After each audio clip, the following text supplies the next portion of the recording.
Ждет, чтобы быстрее мы ее одели и пошли гулять. Дарине Волковой 7 лет. Дома иначе как принцессой девочку не называют. Родители стараются подарить ей максимум внимания и тепла. Говорят, прогулки Дарину очень вдохновляют, особенно когда видят во дворе сверстников. Играют, резвятся. Тоже хочется, но не может. Но смотреть любит. Показывать Дарине мир хотя бы в пределах двора родители стараются ежедневно. Чаще всего Дмитрий на работе, поэтому Лейсан приходится справляться самой. Ну, подниматься еще тяжелее, наверное. Да, очень тяжело подниматься. Вот проблема у нас.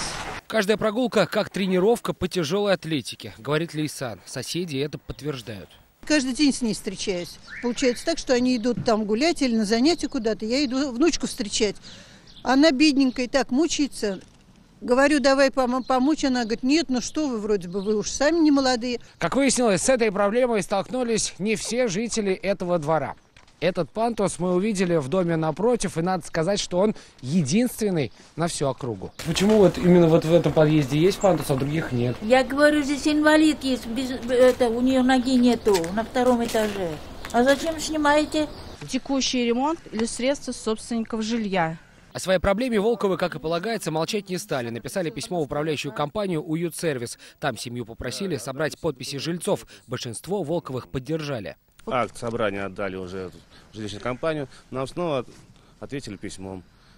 Письмом ответили то, что нет источника финансирования. Почему пантусы не появились до сих пор, мы уже сами сегодня выясняли в Уют-сервисе. Там ответили, мы и рады помочь, но в таком доме ставить их просто нельзя. Получается, там не соблюдены уклоны, и если там пандус делать, то он очень будет длинный.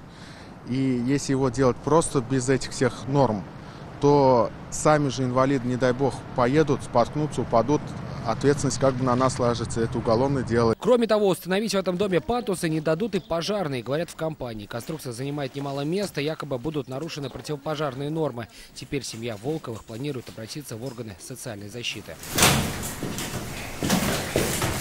Сергей Хайдаров, Игорь Романов, ТНВ, Казань.